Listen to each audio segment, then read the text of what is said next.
Testing 1, 2, 3. All right, all right. I'm so glad to see y'all over here this afternoon. But it's very special event that we're commemorating the second U.S. bombing of Libya. The second anniversary of the U.S. bombing of Libya. On April the 14th, 1986, the United States military forces attacked Libya in an attempt to assassinate its leader, during which 41 innocent civilians, including children, were killed and 226 people were injured. Now, I have a question for you that say that you all are involved in the struggle. I want to know, if not now, peace, when are we going to start fighting and standing up for our rights and peace? We are having too much bombing around the world, especially on the people of color. Now, if we want to go back a little bit in 1984, in Philadelphia, when that bombing occurred there right in the community, the ghetto community, children were killed. Hi, Bernie. Now, I want all of y'all to get real serious about what we're doing here now, because we, along with 20 other states right now, is doing the same thing. In Washington, D.C., let me give you the states that we're doing this in. In Seattle, Washington, and St. Louis, Missouri, and Los Angeles, California, and Jackson, Mississippi, and Oakland, California, and Tulsa, Oklahoma, and many other states right now, they are doing the same thing we are doing. We are saying that we want to see an end to bombing the human race. Okay? We want to see an end to it. Now, those of us that say we in the struggle and you want to stand up for justice and peace and freedom, this is your time to get involved. Make sure you sign that list over there. But do we have anyone that would like to be a speaker to address this issue on the bombing of Libya? Do we have that? Bernie, do you want to say a few words? I want the speaker to sit over here if you want to say anything. Jim, you want to say a few words for your people? Greg Campbell, you want to speak for your people? Oh, I guess your people. Yeah, you the same, man. You know, sometimes. Yeah, that's Greg Campbell. All right, so we're going to put our speakers right over here as we go ahead on and do what we're doing in 21 states all over the world right now. It's commemorating the U.S. bombing of Libya. Now, as I was saying a few minutes ago, if we do not stand up for peace now, when are we going to begin? We are in a beautiful city in Phoenix, Arizona, that is really right now caught up into the struggle, and we have a chance now to really make a difference. So the main thing we've got to do is come together, and whatever we do, let's do it together. But we do want to see an end to bombing the human race. You know, Bob Marley has a song about bombing the human race. And we need to start treating people like people again. And we in Arizona right here can help start that right here. We can begin to do it. We can stand up for our rights. No matter how small we are in numbers, we still have a message today. So, we're going to begin the program by introducing to you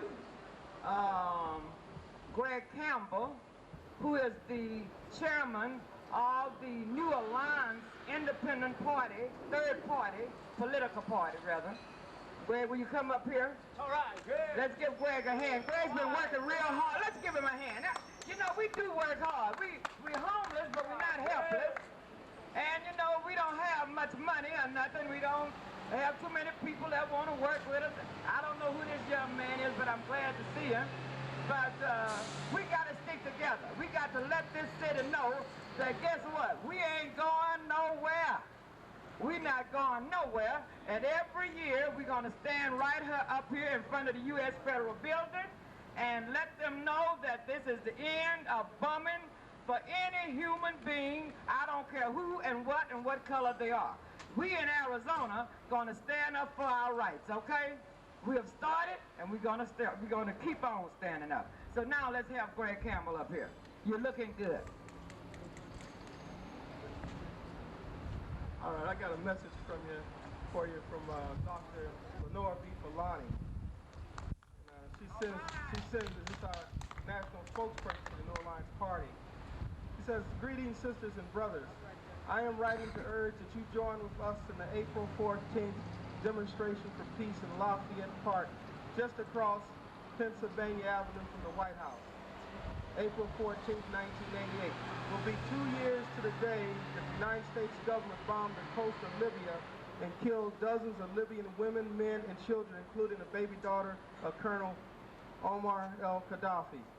The genocidal bombing of Libya is part of a continuous pattern of direct military attack by the bipartisan political monopoly which directs American foreign policy against people of color throughout the world, from Vietnam to Honduras, from Zaire to Nicaragua.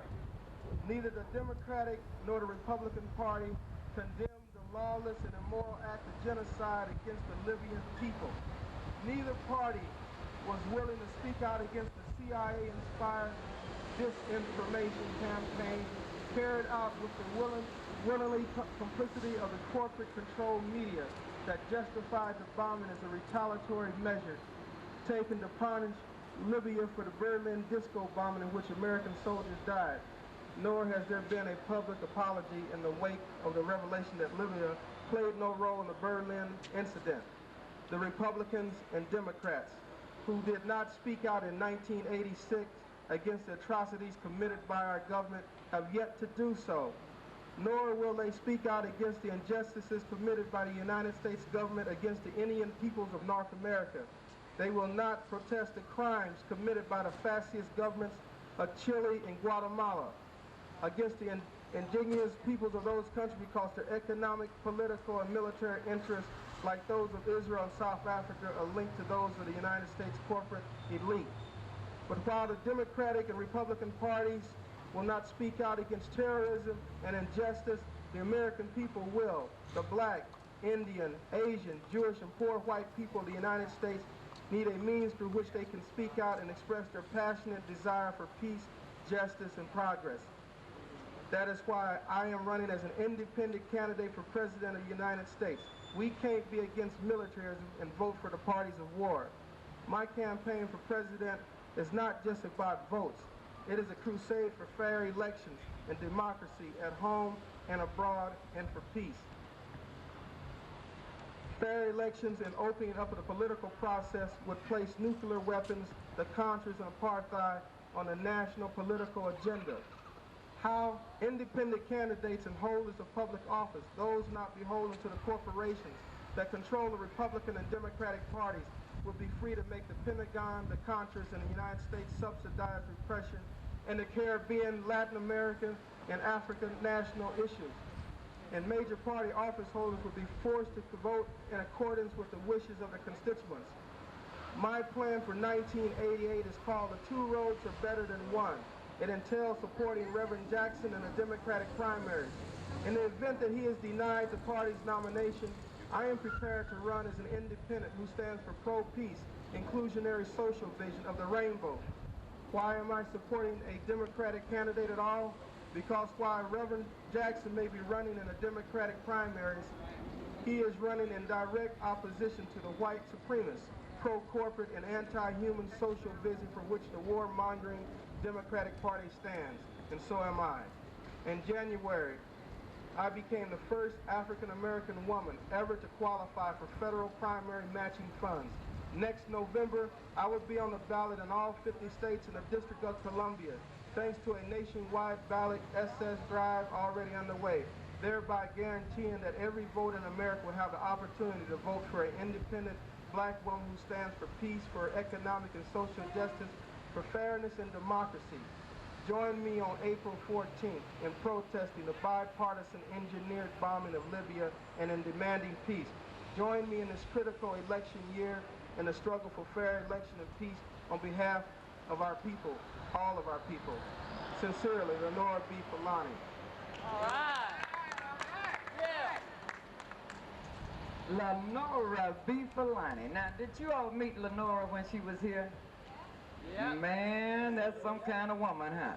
You know, she's almost as tough as Carolyn T. Lowry herself. I want you to remember that Dr. Lenora Fulani, running for president for the people, not for the system. Because, you know, now the Democrats and the Republicans are going to get a chance again to prove themselves, and if they're righteous, we watching them. And if they show that they don't want to do right for the people, we got another plan in hand. So that's what time it is. This is 1988, and we are not going to wait any longer for people to make decisions for people of color. We are ready to stand up and fight for our rights. Now, I see that we have a couple of our other soldiers that pulled up here. This is going to be really beautiful. Sharon Robinson, I love very much, and works with us, Jim, and all you good people. We're so glad to see all of you.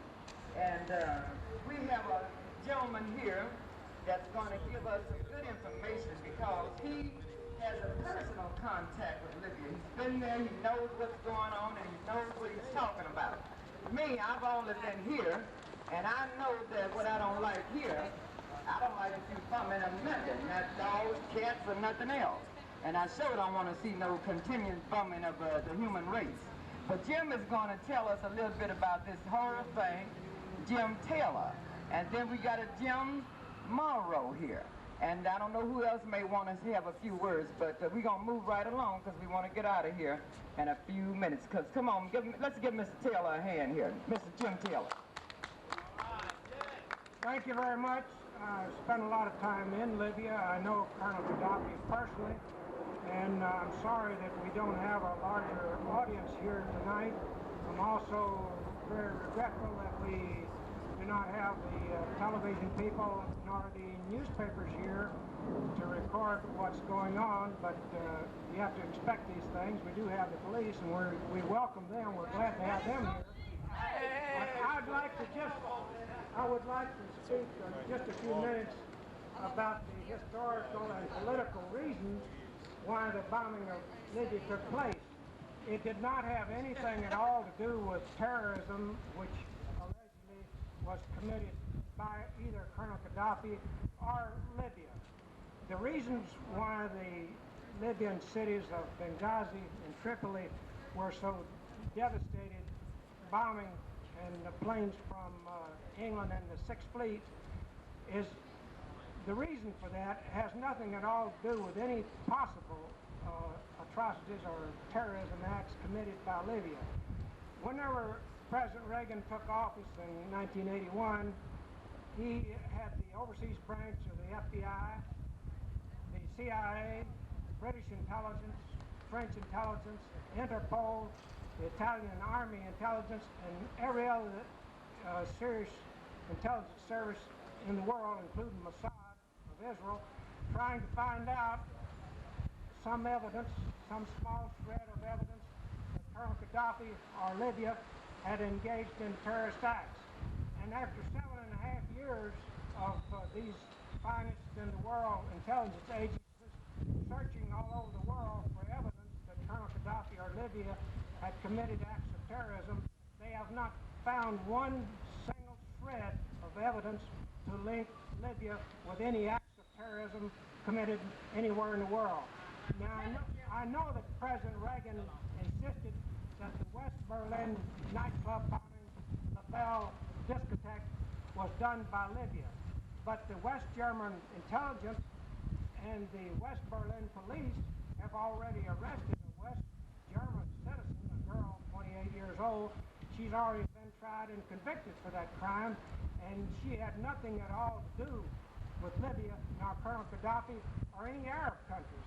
And everybody in the world already knows this, except the people in the United States, where the closed press has not given you the full details, although several newspapers have mentioned the fact that Libya was not involved in bombing this nightclub.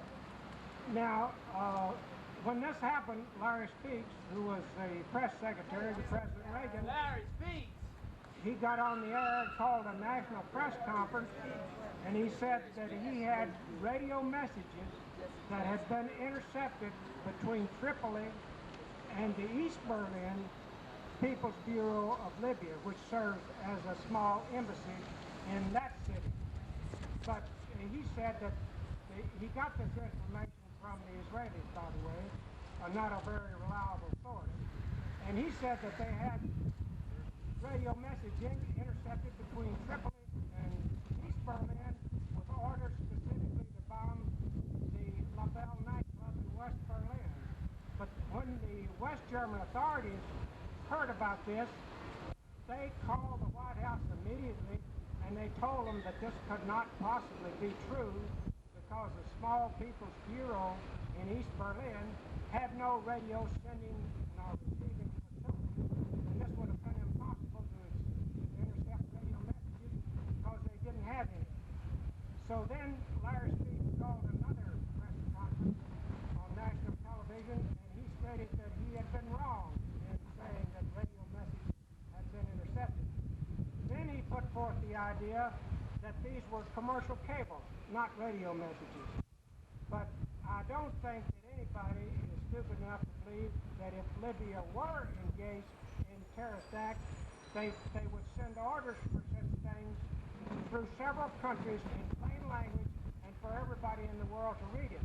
So you can't imagine that any country would do that. And Dr. Ali Frekhi, the Libyan ambassador in the United Nations, said that we would never be that stupid even if we were engaged in terrorist acts, which has never been proved anywhere in the world.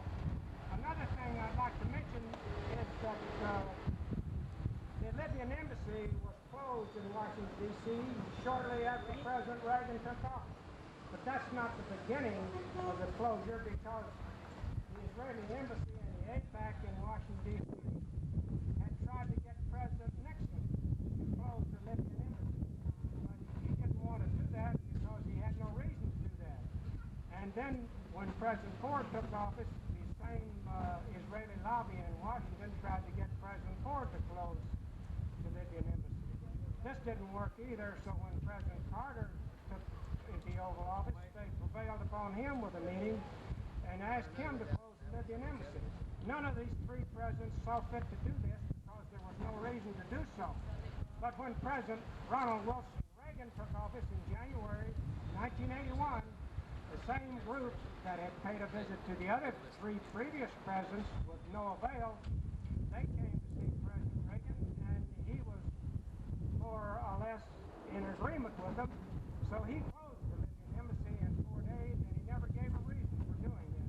All he said to these people was, you want it, you've got it.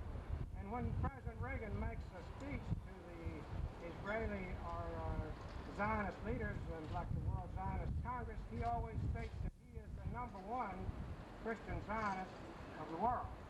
I'm sure that he is, and he has proved it every day that the 7.5 years that he's been in office, that he is dedicated to the Zionist position, but I'm not too sure about the Christian part of it. But anyway, since President Reagan has always favored the Zionists, you could never expect him or Secretary of State George Shultz to be fair and equitable when dealing with the peace treaty that they're supposed to have going right now in the Mideast. You cannot expect a man who has been a dedicated Zionist ever since he worked for Jack Warner at Warner Brothers Studio and has been an Arab hater most of his life. You can never expect a man like President Ronald Wilson Reagan to be fair to both sides, because he is for one side and he's dead set against the other side. Right, yeah. So you do not have an equal agreement there. And when Secretary of State Shultz goes to these countries and he goes to Israel to try to make some semblance of a peace treaty, that's only a smokescreen to fool the American allies of the United States and make them think that the United States is trying to do something toward peace in the Mideast, when in reality, the United States and Secretary of State George Shultz and the Israelis, the last thing they want is peace. And if you don't believe that, watch your news on ABC, CBS, and NBC every night about what happens in the West Bank and the Gaza Strip. Do you call it peaceful to shoot 5-day-old babies, to go in at night and kill an old woman hanging out her laundry who never even threw any rocks at Israeli soldiers? Do you call burying 3 Palestinians with bulldozers and left to die, if you call that seeking peace, I don't know what your definition of peace might be. And I'll tell you one thing, that when President Reagan ordered the bombing of Libya, it had no relation whatsoever to do with any acts of terrorism around the world committed by Colonel Gaddafi or anybody in Libya, officially the government of Libya.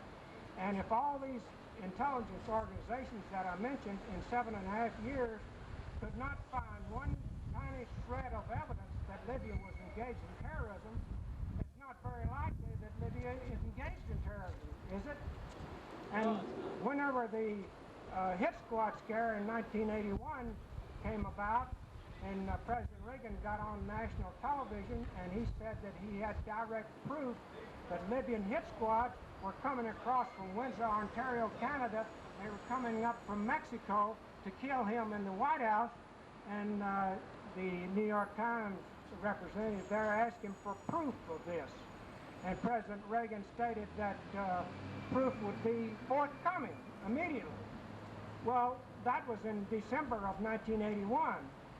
And here we are in April of 1988, and no proof has been forthcoming yet. And I'm sure it never will be. And an ensuing one-year-long investigation by the FBI proved that there never were any Libyan hit squads in Washington or in this country or in Canada or in Mexico or anywhere else in the world, and no Libyan hit squads ever attempted to take the life of the President of the United States.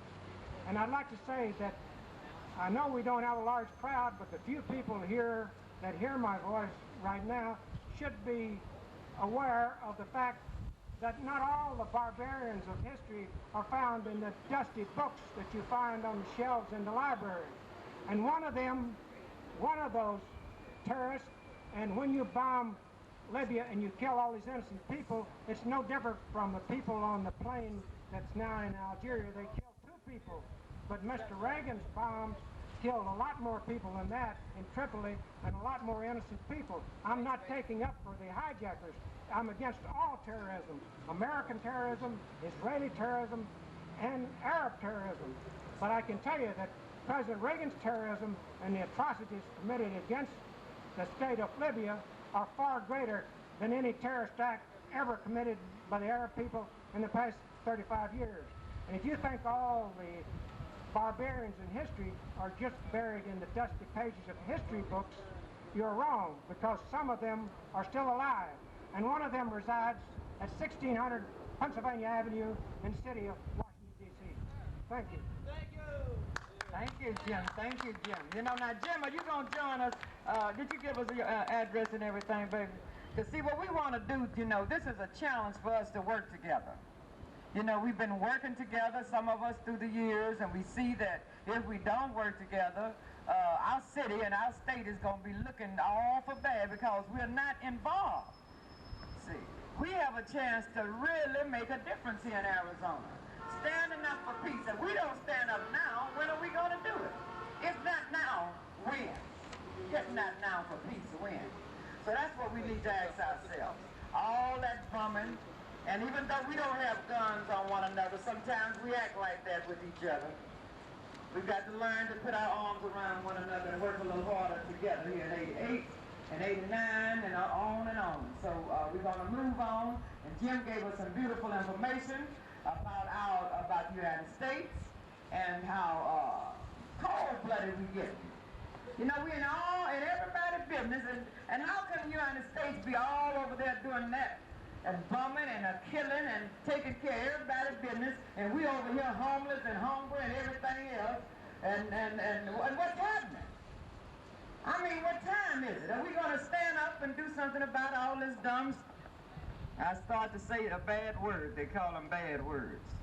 Tell me you're pissed off. Yeah, I'm pissed off. I'm just like Dr. Lenore Fulani, who's running for president. She says that she's pissed at all of this stuff. You know what I mean? We want peace to come, and we want it to come right away. So look, I'm looking at all of you, and I know that you're in the same ball game we in. We are soldiers, and we have to lead our people out of all of this captivity, and with love and understanding, we're going to overcome all of this stuff. Now, we have another young man that want to say a few things about the struggle and how he feels about the Libya thing and issue. Jim Morrow. Jim is a young man that I had the privilege of meeting a couple of months ago, and I've been so impressed with him. He is such a strong leader for his people. He's a homeless young man, but I bet you one thing, Jim is not helpless. Come up here, Jim. Jim may be homeless, but Jim is not helpless. I love Jim Morrow. Hello, I look out here and it's a real small group, I have to admit. But it makes me think of another small group back in Tent City, a group I've been working with real close. And we're trying to get some things done. The first step is right here in my hand. These are the Articles of Incorporation for a new group which we call the Homeless Organizational Congress. Very soon that small group of people from Tent City will be getting in the old Grace Court School over here on 8th Ave, 7th Avenue in Adams. There we, the homeless people, as a group, hope to implement the plans and the programs that we think we need to get out of this jam. So many times we have committees and things put together to solve the homeless issue downtown here. What ends up happening is that you got a bunch of the same old people that have been sitting in the same chairs for the same long amount of time uptown, not getting much done, with one token homeless person on the board saying, what are we going to do? He answers, walks out of the room, and they go about their business, the same thing they've been doing for years and years and years. Now, yeah, to use her words, I am a little upset. I am proud to be able to tell you about the Homeless Organizational Congress, because I think you'll be hearing from us real soon. I mean, it was an amazing step that we were able to get the building over here. And so many times I hear, well, people are homeless because they want to be homeless. And yes, that's true. Some of them are homeless because they want to be homeless. But there's other people out here, a good-sized percentage, who's struggling every day, who wants to get off the streets. As individuals, it's hard, but as a group, it's possible. Thank you. All right, Jim. Stop. Thank you, Jim. Jim Morrow, beautiful young man, working with us in the New Alliance Party. And make sure that if you want to join us, like I say, we want to stay together. So make sure your name is on the list with your phone number and your zip code and all that good stuff. And we'll keep in contact with you. Now, like I said, again, here we are. We're doing this in 21 states right now. In 21 states, they're commemorating the 2nd anniversary of the Us Bombing of Libya. And you can see on these pictures here, isn't it sad? The bombing, I mean, bodies all over the place. Children left without parents. Women left without men. Men left without women. I mean, just bumming up people like they're nothing. I'm not fun saying nothing, you gotta be something. But people are bumming, and it's just, they're getting careless and cold-blooded. And that's what we want to end. We want to bring some peace here. Because if we don't, my people, we're going to be living in some very dangerous times. And that's what we're living in today. So we have to keep doing what we're doing, standing up for our rights. Now, do we have another speaker? Would you like to say a word or two? Do we have anyone that would like to say a word on this Libya issue? Anyone else? Now, what we're going to be doing tonight at 8 o'clock, what is that address? 816 North 6th Avenue. We will be showing the videotaping of one of my favorite people, Minister Louis Farrakhan, and how he feels about the Libya issue. He has visited Libya. He's got some good information on videotape for us to learn, and you're welcome to join us. We'll have a candlelight service after we get through seeing the video at 816 North 6th Avenue. So I hope to see some of you there, because we need to learn from some of these leaders, and Minister Farrakhan is really one of my kind of leaders. He's one of my kind of leaders. We have some information here about the Reverend Jesse Jackson, who's running for president on the Democratic Party ticket. And then we have information about Dr. Lenora Fulani, who is running on the Independent Party ticket. So we want you to get some of this information. We want you to join together and feel good that we made it together and that we will be doing these things together. We don't worry about numbers. Don't worry about large numbers. we just want you to know that we're grateful for whoever came, and next year we hope to have a 3rd year commemoration, and we hope to see you again, and you bring a friend. So that's what time it is. And if we have your name on that list, we'll be in contact with you all the time. I'm speaking to you as Carolyn T. Lawrence with the Arizona Black United Fund and the New Alliance Party. I just wanted to say a little bit about Libya that I thought we ought to remember why it is the United States government is so opposed to Libya. Before Gaddafi and the other people took power, Libya had a king. And before that, it was an Italian colony, colonized by Mussolini.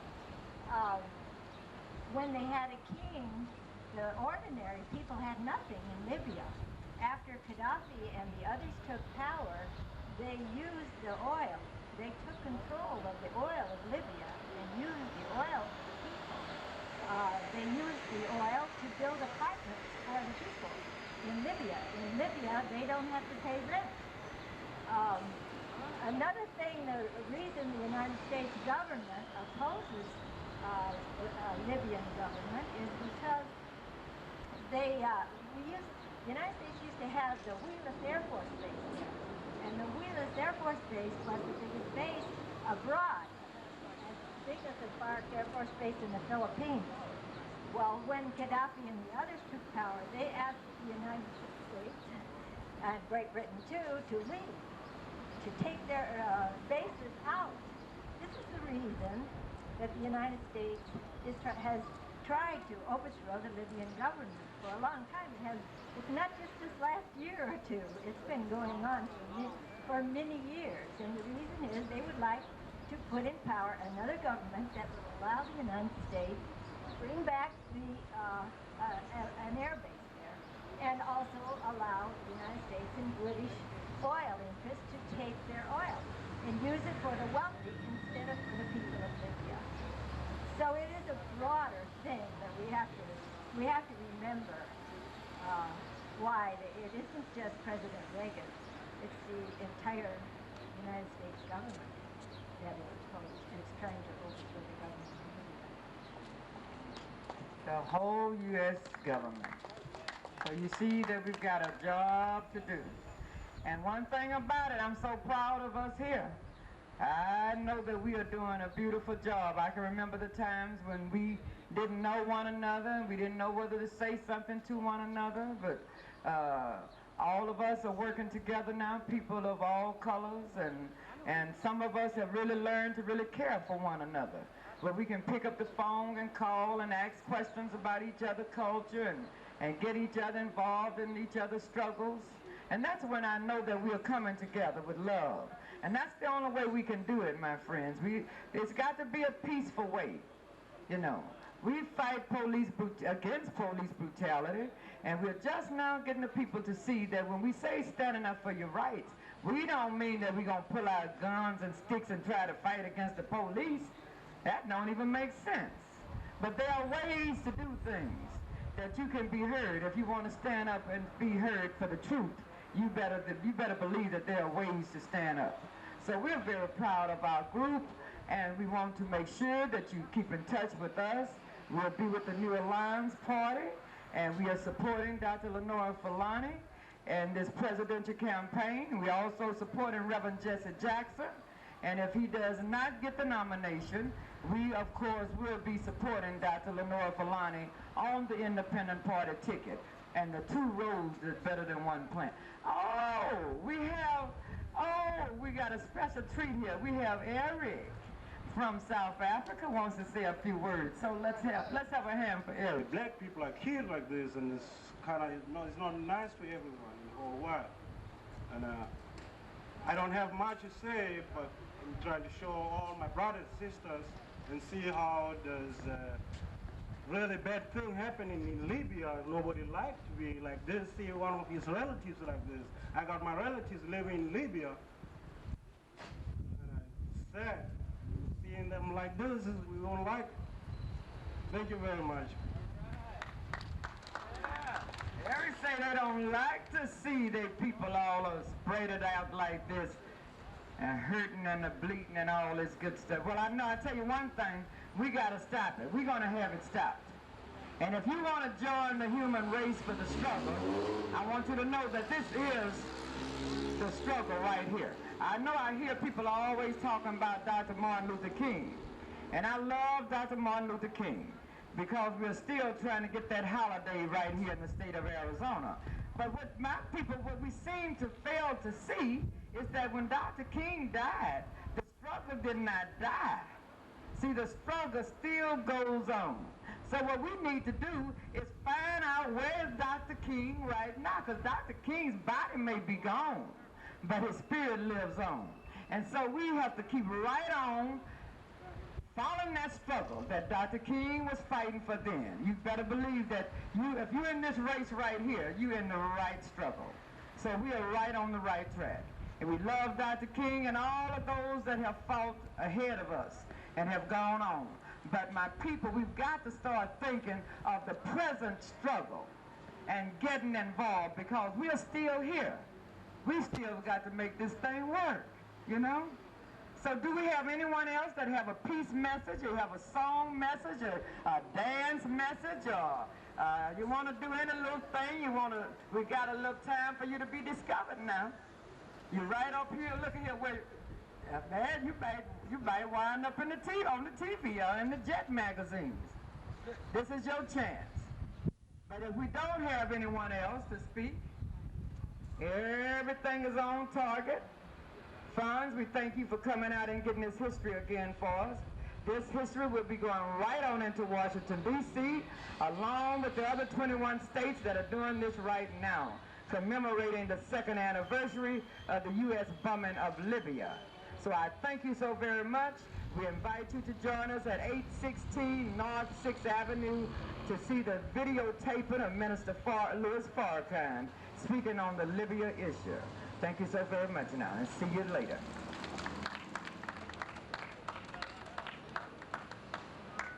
so we'll get all of the paintings and pictures and stuff together. All right, how you doing? Great, I'm glad you come by and compliment you.